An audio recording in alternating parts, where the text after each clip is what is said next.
but she never gets one back. Craig has been missing for 5 years and no one knows how to reach him. Today, live, perhaps you can help to do just that.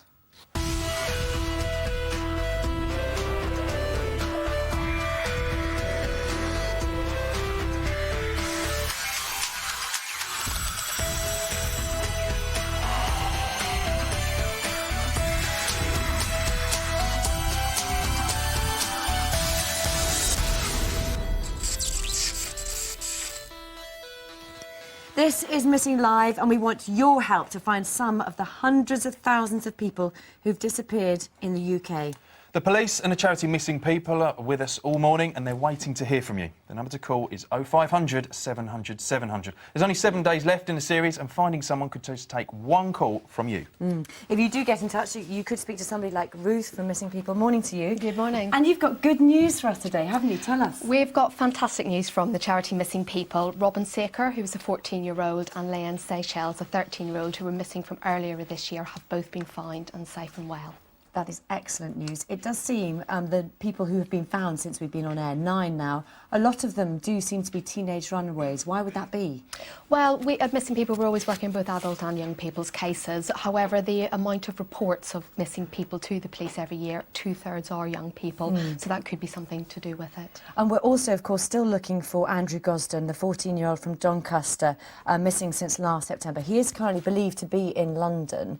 We are getting calls on him, aren't we? We are getting calls. We've probably had about 40 calls on Andrew since the series started. His father obviously did a very emotional appeal recently on the sofa here on the series. Andrew was last seen on CCTV footage leaving King's Cross, hence thought to be in London. Family extremely worried. Please do call us with information on Andrew. And Andrew himself can call the runaway helpline and speak to us confidentially. Yes, he can. Ruth, thanks for that. And as Ruth was just saying, there is a reminder that missing people do have that runaway helpline. The number is free phone 0808 800 70 70. Now, all calls are confidential and the number you're calling from can't be reached either. It can't be traced. So if you are a runaway, it's just for you to let people know that you're OK.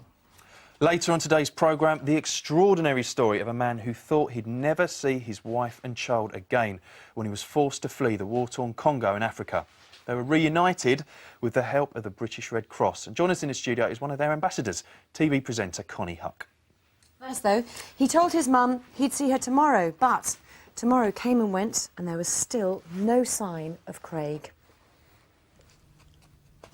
For the last 5 years, Sandra's been writing dozens of letters to her son. But he hasn't read any of them.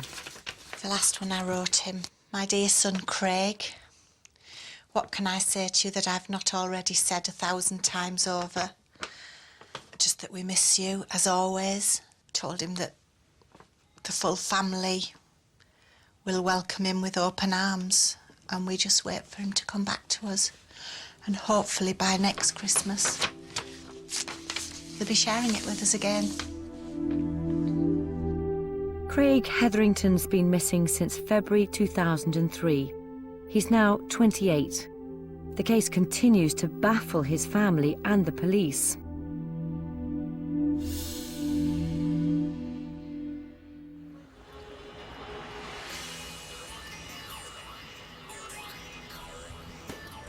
The picturesque market town of Gisborough, on the edge of the Yorkshire moors, is where Craig Hetherington grew up. He was a happy child, always had a joke, always thought he was funnier than everyone else. People loved him. He was a very likeable little boy. His older brother Mark is one of his closest friends. It was 3 years between me and Craig, and I think Craig always looked up to me. He was never too young and I was never too old that we couldn't do stuff together. They live above the pub where their mum Sandra and her partner Alan are landlords. It was in the country at the side of a river. A lovely environment to bring children up in. And Craig, of course, was such a friendly, outgoing young man. He loved it. Craig's childhood ambition is fulfilled when he's 16. He wins a place on an RAF training course. I can remember having something to eat just as a family before he went. And then he used to ring and write and stuff, and he seemed to be really, really enjoying it. He would be putting 100% in. He would want to prove that, you know, that he could do it.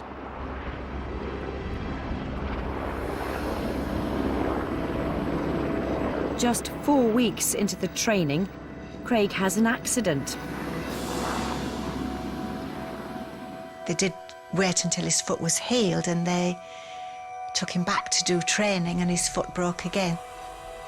So he did have to come out of the RAF. Over the next few months, Craig recuperates at the family pub. But something's not right. He was spending an awful lot of pocket money, spare cash, and he was putting it in fruit machines. He looked at it as a challenge.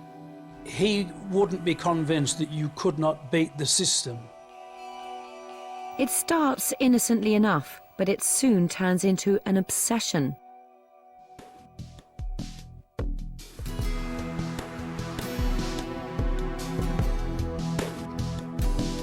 In 1998, Craig's mum, Sandra, marries Alan. Craig seems confident and relaxed. I know she's strict, but I couldn't ask for a better mother. I know that dress is really lovely and she's been working really hard to get into it.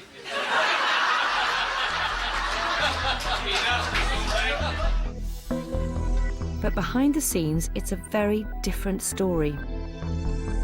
We noticed a change in Craig and he became more introvert. We realised that he had a problem. Craig's playing the slot machines for hours each day. The more he played them, the more he began to like them.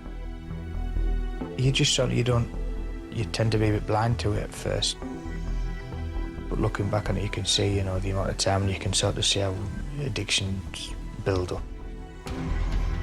For the next 4 years, Craig holds down a job, but he's still gambling.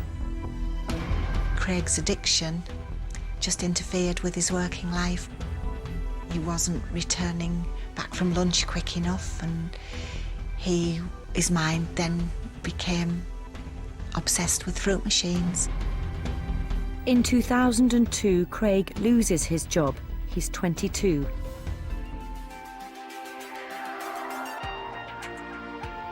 It's a real blow, but it forces him to face up to things. Craig finally admitted that he had a problem, and he was desperate to overcome the addiction and get on with his life. Asking for help is a turning point for Craig. Within months, he gets a place at university. A part-time job is going to help him pay his way. Because of the experience of us having our own business, our own pub, he was able to work in the kitchen, he could work the bar, he could change a barrel, so he was able to do a lot of the little jobs over there. Craig does well in the job and is very popular. Things are looking up. We really thought that life was changing for him and he was coping a lot better and he seemed a lot happier in himself.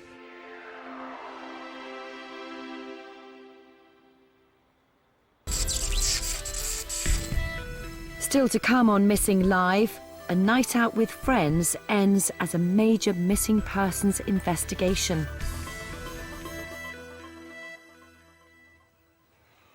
And we'll be finding out where the search for Craig leads later in the programme. But if you think you know anything about his disappearance, then please call Missing People on 0500 700 700. Calls from landlines are free, but mobile charges may vary. Do you know what's happened to teenager Paige Chivers? It's 8 months since she went missing from Blackpool following a family disagreement. 2 months ago, she turned 16 and she wasn't home to celebrate. Paige is 5'5", of slim build with shoulder-length straight brown hair and brown eyes. She's got a distinctive tattoo of a rabbit on her neck. If you've seen Paige or you know where she could be, please call Missing People on 0500 700 700. And we have been filming with her family. We'll bring you more on her case next week. It's an impossible situation. If he stays, he'll he'll be killed. If he goes, he may never see his family again. Since 1998, the Democratic Republic of Congo has been devastated by civil war. Rival factions have torn the country apart, separating hundreds of thousands of people. Many, like student Mike Kilonda, see their families destroyed. My father was soldier, and he was killed because of that problem. You know, they put poison in beer. You know, my dad was killed for that, and that was pushing me to join that fight. After organising political demonstrations, Mike becomes a government target. The situation gets so bad, he's forced to flee the country with his young son, leaving his pregnant wife behind. I lose everything. I lose family. I lose my wife. You know, if my wife was young, I lose my wife. I say, okay, for me there is no hope. Mike is granted asylum and arrived in Manchester in March 2006. It's here that he gets in touch with the Red Cross about trying to find out what's happened to his wife. Frank Higgins of the Red Cross's International Tracing Service becomes Mike's caseworker. His experience has taught him finding her won't be easy. In situations where there is an ongoing conflict, there will be certain areas that are not as easy for us to reach. There will always be areas that are out of reach for us. They're out of bounds, off limits, because the fighting is too intense or it's too dangerous for the local Red Cross members or the international delegates. No one can even be sure if Mike's wife, Fifi, is still alive. With a young son to look after, he has to prepare himself for the worst. It was a bad experience for me because they said if maybe they kill my wife, you know, and they killed that son, you know, because he was pregnant. You know, I will feel bad if, you know, if every time I remember that, you know, that time, I feel bad. In myself, I feel that, you know, my wife was killed. Months later, there's a lead, but it's not from the Congo. Mike came on one of his follow-up visits and he had received information from someone who thinks they've seen his wife in London at a party. The woman is also seen attending a church service in London. The Red Cross make inquiries, and 4 months later, Mike receives a call. I saw that phone is ringing. So I pick up that phone and say, hello, hello. I said, is it Fifi? You know, I was, you know, just, you know, I can't, you know, I can't speak. Just I start to, you know, I'm weeping. You know, it was fantastic. Fifi has also been granted asylum, and she's much nearer than anyone realises. They actually tracked his wife to Cardiff.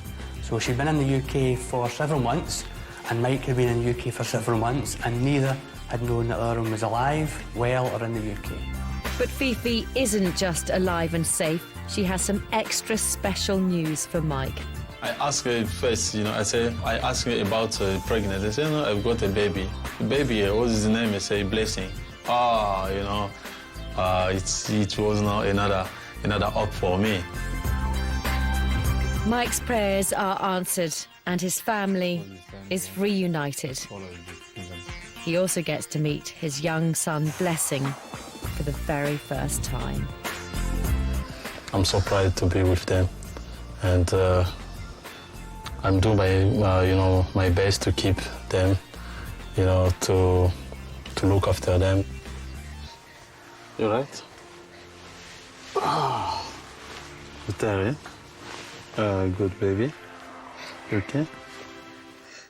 Here with me now is TV presenter Connie Hutt. Connie's an ambassador for the British Red Cross who helped Mike find his home. Thanks for joining us. That must be absolutely unbelievable, not knowing if you'll ever see your family again. Yeah, absolutely. I mean, seeing your family is something that we take for granted over here, but obviously in a conflict zone, it's not as simple as that. And thousands of families have been torn apart in the Congo.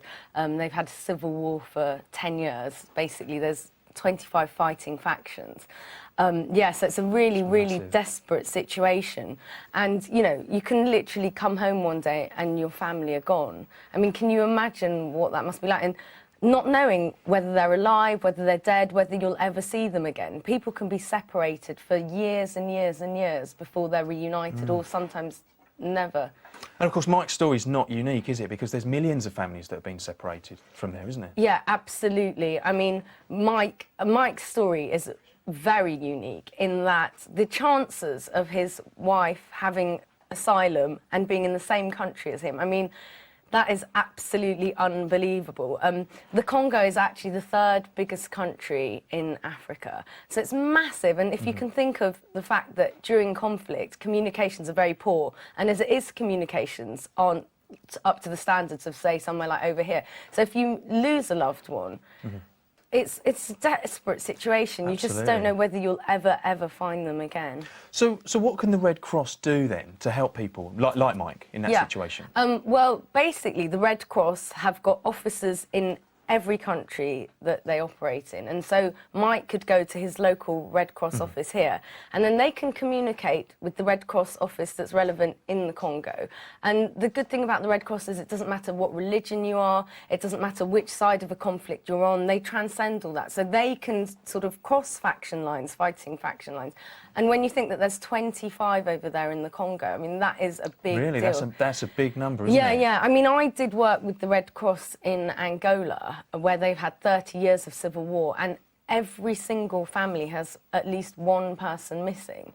And I saw a reunification, it's absolutely amazing. But just going back to the Congo, there's 5.4 million people that have died as a result of the conflict there. And so that, I mean, 5.4, that's more than the population of New Zealand, isn't it? It's crazy. The death count is the biggest since the Second World War. So I mean... They've got these systems in place for the Red Cross. They're obviously doing some fantastic work. And there's this messaging service, isn't there? Yeah. How does this work? The tracing and messaging service. So basically, that's how the Red Cross came about. In 1859, the very first message was passed on for the Red Cross after the Battle of Solferino, a guy called Henry Dunant, and that's how the Red Cross came about. But he saw that during conflict, there's no way, there was a soldier dying, basically, and he wanted to let his family know what had happened to him. Because there's nothing worse than just not knowing. And so that was the very first message that got passed across. And then since then, it's turned into a massive organisation. It's absolutely operating huge now, isn't it? Yeah. It's really big, it's worldwide. And understand that the Red Cross are even helping people sort of worldwide from all around the world, but also people that have missing loved ones from World War II. Yeah, Let's find back at that. That's the thing. As I was saying, you can be separated for years, and they're not knowing. People want closure, you know. So something from then, and I understand reading the notes before, 20% of the Red Cross's work is actually coming from World War II, and we've shown some reunited on the programme, so it's brilliant work. Well, thank you very much for coming on today. It's always good to hear your reunion stories, so please keep them coming in and get them into here direct at missing.live@bbc.co.uk. Right, let's get some updates from Ruth again. Michael Hunter, he went missing, didn't he, in the Pennines, and we've had a lot of calls on him. We've had about 50 calls since his appeal went out. The police are very keen to talk to a couple who may have had a picnic with him and took a photo. So obviously if they're out there, we'd like to hear from them, either the police or contact us direct. And really just to reiterate to viewers, families extremely worried about him. We need more information. Yeah, so if they've got any, they must call, mustn't they? Also, Aminola Tail, she's missing with her 5-year-old son, Mohammed. We mentioned them yesterday. We've had no calls, but you're particularly concerned because of Mohammed, aren't you? Absolutely. I mean, they are, excuse me, from Manchester, potentially thought to be in Peckham in southeast London. Obviously, Mohammed is 5. We haven't had any calls. So again, anyone out there who knows some information, somebody must know something, please do ring missing people. Is it unusual for a mother and son to go missing like that? It does happen. Most of the cases we work on will be individuals, but sometimes we do have a parent and a child or more than one sibling. OK, also James Morrell, remember he went missing, didn't he, from a hospital in Liverpool, and there have been calls on him too. There have been. Good news, we've had about half a dozen calls. Very encouraging for his family, and particularly his twin brother, because they hadn't heard anything in a long time. So again, please, more information, do call us. Thank you. So your calls really do matter, and later in the programme we'll be looking again at the case of Liz Kershaw. We ran an appeal for her last week and over 20 people have called in. Since 64-year-old Liz has gone missing, she's now become a granny for the first time. Her son Patrick and his new baby Oscar are here today. You wake up one morning to find your son's bed hasn't been slept in. 5 years later, it's still empty. 28-year-old Craig Hetherington is from the town of Gisborough. When he's 16, an injury ends his hopes of a career in the RAF. Recovering at the family pub, he starts playing fruit machines. It soon becomes an obsession. Losing his job when he's 22 makes him face up to his problems, and he starts to turn his life around. Within months, he's won a place at university and gets a part-time job in a pub. On February the 21st, 2003, Craig plans an evening out with his mates. He'd been into the university that day to hand some work in. See, he was on a high. And I was chatting with him, and I said to him, you know, what are you doing tonight? Well, I'm going out with the lads. We're making it at Voyager, and then we're going downtown. He said, cheerio, have a nice night. See you tomorrow. But the evening doesn't go as planned.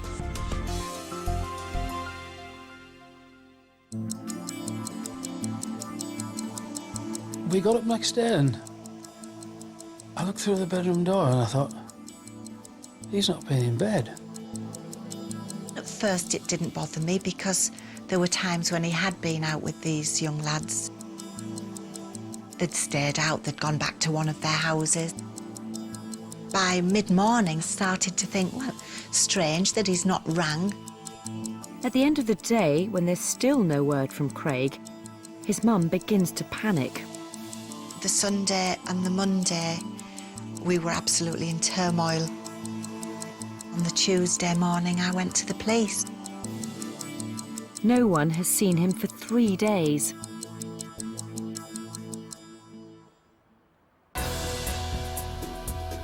Cleveland police launch an investigation. What has happened in the hours leading up to his disappearance? Craig and his friends got a taxi from the centre of Gisborough at approximately 11 o'clock on the Friday night and travelled to Middlesbrough town centre. At 11:30, the group of friends arrive at the corner house. The pub has a disco and it's packed. But for one person, there are other distractions. Craig spent some considerable time playing the fruit machines in the premises. The club doorman remembers him leaving at 1:50 in the morning. He's alone. Craig was seen to be just stood more or less directly outside the corner house pub. He wasn't walking, he was just stood, so we don't even know what direction he actually left in. So where does Craig go when he leaves the corner house?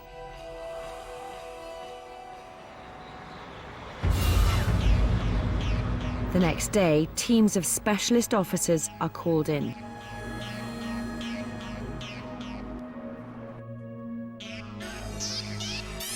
Everywhere around this area has been searched.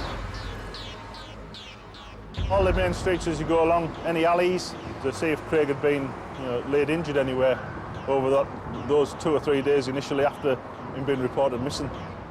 For 3 days, officers search the centre of Middlesbrough. They make door-to-door inquiries, but there's no trace of Craig.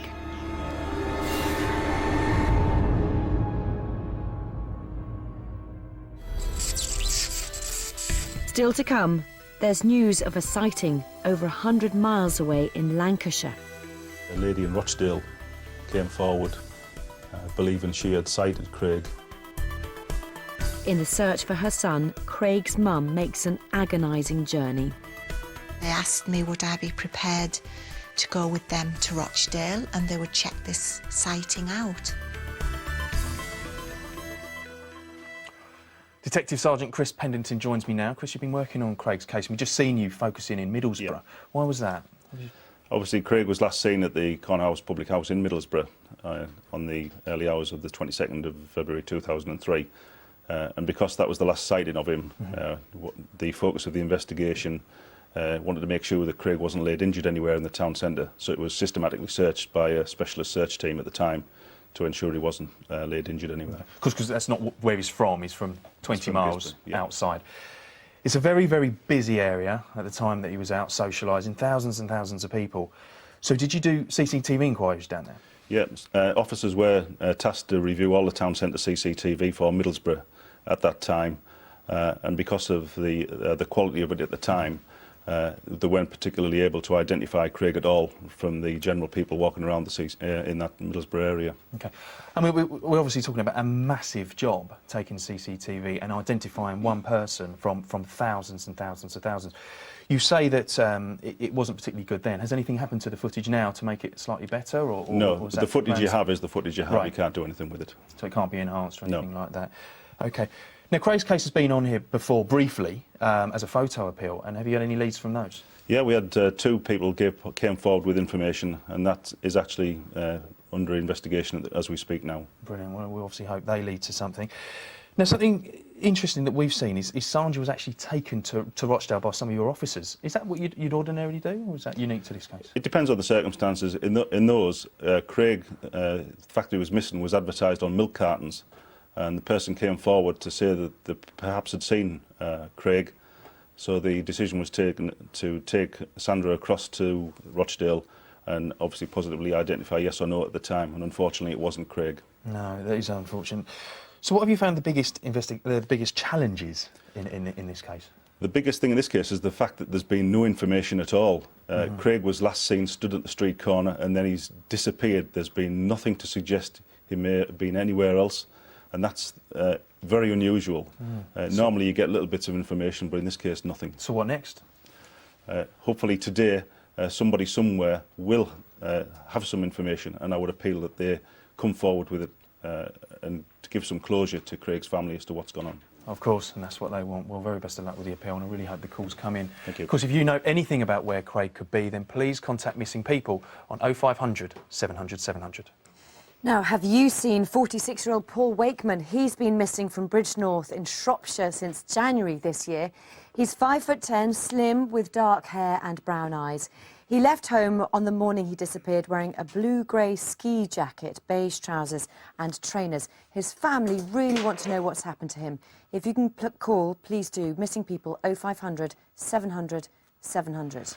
Now, last week we told you about Liz Kershaw. You remember that while her family wanted to come home, today they check her empty house every single week. Now, she's been missing for 3 years now, and she's just become a grandmother for the first time. Her son and his new baby are here with us today. But first, a reminder of that story so far. 64-year-old Liz Kershaw is from Cheshire. She has 3 children.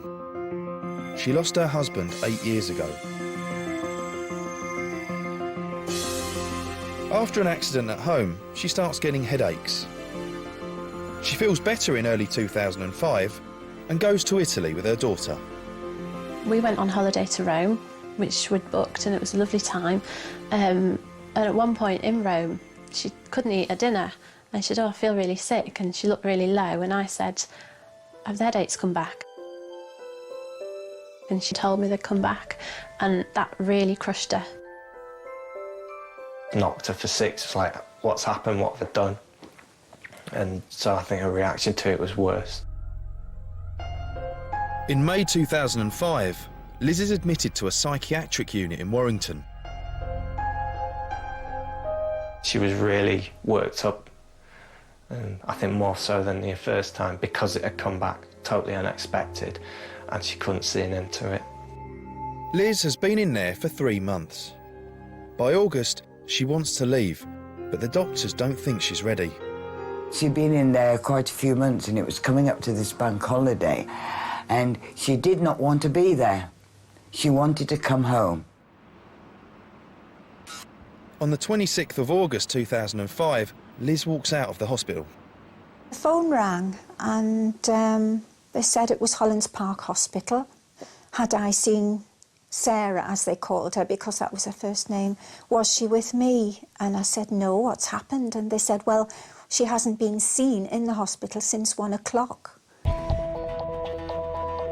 Liz's family immediately report her missing. Police got involved with Mrs Kershaw when she was reported missing from Hollands Park Hospital. But taking into account her mental state, she was graded at that time as being a high risk.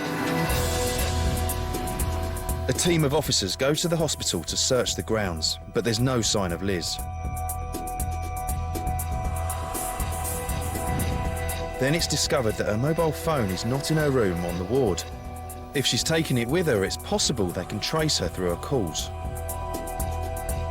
What we do is we contact her phone company, and from that we can then pinpoint where that person potentially could be. So what we did, we liaised with the company, which identified then that Mrs Kershaw was possibly in the Wharf Street area of Warrington.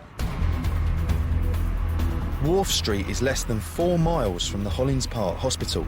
Officers rush there, but again, they can't find Liz. This area is where Mrs Kershaw's phone was pinged. As you can see, it runs parallel with the Mersey. The area is quite a huge area to search, and obviously we used all the available resources we had at the time, which included underwater search teams, the airplane, and also police dogs. For 10 hours, dozens of specialist officers searched the river, its banks and industrial buildings nearby. But by the end of the day, nothing is found. On a Saturday morning, I woke up and no news. And that's when I started thinking, well, you've been out now 24 hours. Something's not right. Later that day, a publicity campaign is launched. Reports come in of a number of sightings. We had a lead from Liverpool, from somebody who said that they possibly saw Mrs Kershaw in the Liverpool area. We had a possible sighting of Mrs Kershaw in the YMCA in Manchester, and they took place in August. In September, we had a report from a neighbour who stated that she'd seen Mrs Kershaw in the area where she lived. Now, if that was Mrs Kershaw, then it means that she'd have been at least safe and well, and maybe that she was going home. None of the sightings have been confirmed. The past 3 years has been an agonising wait. It's what she is missing. Our new families are, you know, Catherine's going to get married, I'm going to have a child.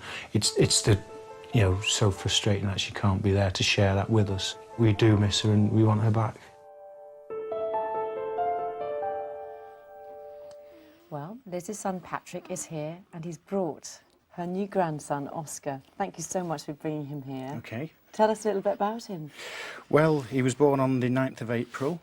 He's my first son, obviously Liz's first grandson. Absolutely fantastic. You know, best news we could ever possibly have. And it's just a shame she's not here to share it, really. If she were watching, this would be the first time she would see him. Yes, she's obviously talked about having grandchildren previously. Her friends and acquaintances, they've all got grandchildren, and it would have just been perfect if she'd be able to have one. It's just ironic and quite poignant that now she's got one, she can't enjoy us bringing him up. And obviously a really exciting time for you since he's arrived and all the rest of it, but difficult because she's not here. Yes, precisely. You know, I think his other half of his family, he's got another grandmother and grandfather. He's got all that family on his mother's side, and yet on my side of the family, he's not really got so many relatives. I think we almost heard him there, actually. And what kind of grandmother will she make, do you think? I think she would have been a very proud, or she will be a very proud and very good grandmother. She'd be fantastic, really. She was a full-time mother to me, Catherine and Anthony, and she brought us up. And I think she would, you know, enjoy and revel in the fact that she could have another chance to bring up Oscar. And there are other big family events coming up as well, important events. Catherine's getting married, isn't she, your sister? Yes, she's due to get married in September. Did your mum know that or not? No, she didn't. Okay. Obviously, it's 2.5 years since she went missing, and a lot has happened since. You know, sometimes you feel guilty that you try and move on, but, you know, Catherine's now going to get married, and without her father to give her away, it would have been nice to have a mum there as well. But don't worry about Oscar, he's making you... It's lovely to have him here. What about if she was watching? What would your message be to her, do you think, today? My message would be, you know, Mum, if you're watching, or any friends and acquaintances who know her, there are many different reasons why you may have left, and, you know, we would dearly love you to come back and be part of Oscar's life and our lives, and we would dearly love you to be at Catherine's wedding. You know, whatever the reasons, on your terms, if you would get in contact with missing people, we can build from there. We're just anxious that obviously Catherine's going to move house. I've already moved house. If there is anybody out there who has seen her, please get in contact and we can hopefully, you know, rebuild the relationship. And anyway, if she wants to get in contact with you, you're still looking after her house as well, aren't you, for her? That's it's correct. in the way she left it, isn't it? Yeah. My brother Anthony, he's obviously taken a lead in family, business affairs, financial situation, etc.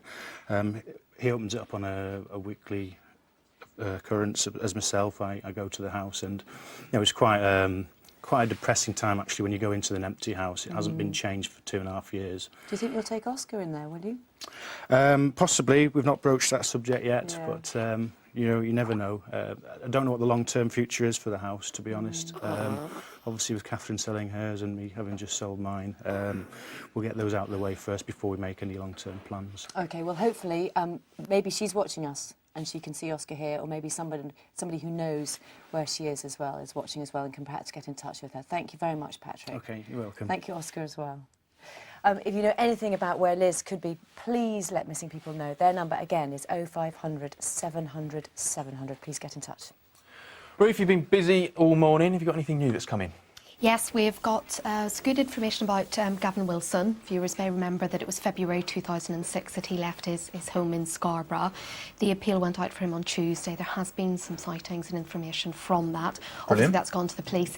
Him leaving his family are always very keen to stress that it's totally out of character, so extremely worried and looking for information. Of course. Anything else very quickly?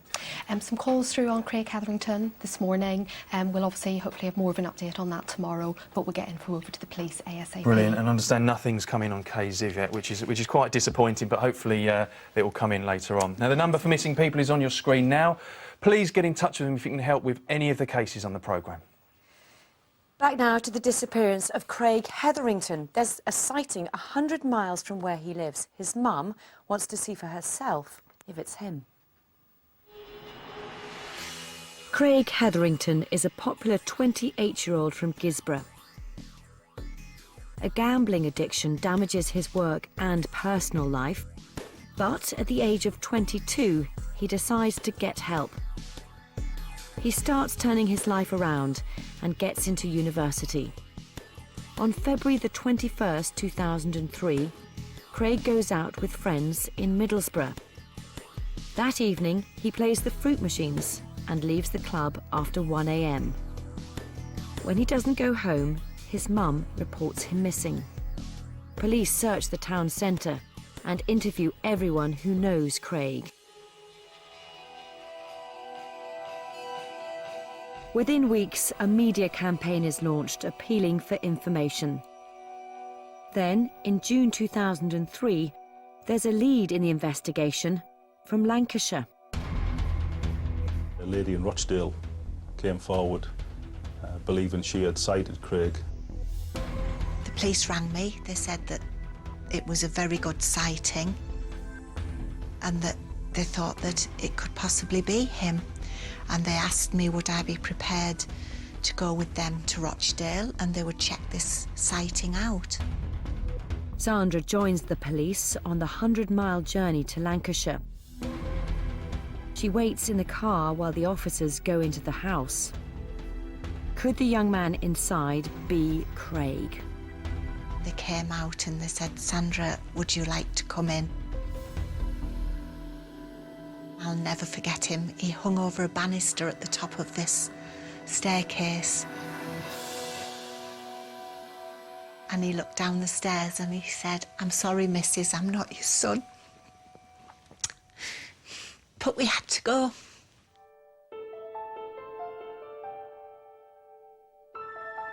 For Sandra, it's a crushing disappointment.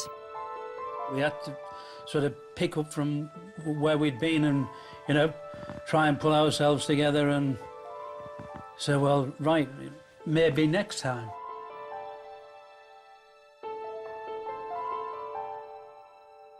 Since then, there have been no more sightings. Craig's now been missing for 5 years. His family struggle to make sense of it. Hello, Princess. Wow. 3 years ago, Craig's niece Annabelle was born. She's been an absolute godsend for me and for me mum and my dad. She came at a time when I think we were all feeling very low and very sad. And she was something happy that was happening. Are you going to the bath with Barbara as well? People look and can't believe the resemblance between her and Craig. She's the double of him. I think every time my mum looks at Annabelle, she sees Craig as well. It has made it a lot easier, a lot easier. Mama's princess, yeah! Give me kisses. Oh!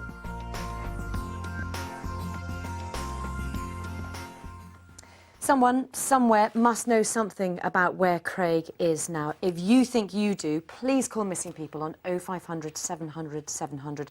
Those calls are confidential and free from landlines, but mobile costs may vary.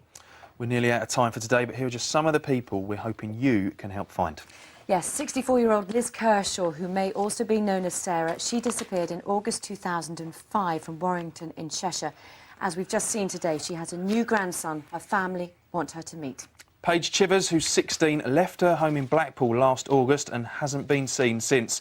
She's around 5'5" tall and has that distinctive tattoo on her neck. 46-year-old Paul Wakeman, he's been missing from Shropshire for 4 months. He told his family he was going for a walk. They haven't seen him since. As we've just seen, Craig Hetherington from Gisborough in Yorkshire went missing 5 years ago. He's now 28 and he disappeared after a night out with friends in Middlesbrough. He also has a 3-year-old niece waiting to meet him. Please call Missing People if you can give any information on these cases that you've seen today. The number's on your screen now. That's all we have for you for today. Thanks again for all your calls. Please keep them coming so we can find more of the UK's missing people. On tomorrow's programme, updates on all of our appeals. Plus, Ron Hopper's always fun to be around. What went so seriously wrong to make him disappear? And the policewoman who's doing her own investigations to try and find her missing brother. We've had a really nice email that's just come in, actually. I think we'll end on a nice high note. Eunice, she was adopted as a 10-week-old baby during the war. 64 years later, she was able to find her 3 siblings. They welcomed her and her family with open arms. She never gave up hope during all those years of searching. Excellent. Also, Emma Kirkham wrote in about her mum. She searched for the son that she had to give up in the 60s. In 2000, they had a letter from the Family Records Centre saying he was in Australia and was wanting to get in touch. They met up a year later, and this summer they will be flying out to Australia for his 40th birthday. Yes, We'd like to hear more of those stories, wouldn't we? Yeah, I like those. I do like those. Keep those calls coming in. You can email us as well. Thank you for watching. We will see you at the same time tomorrow. For now, Bye-bye. goodbye.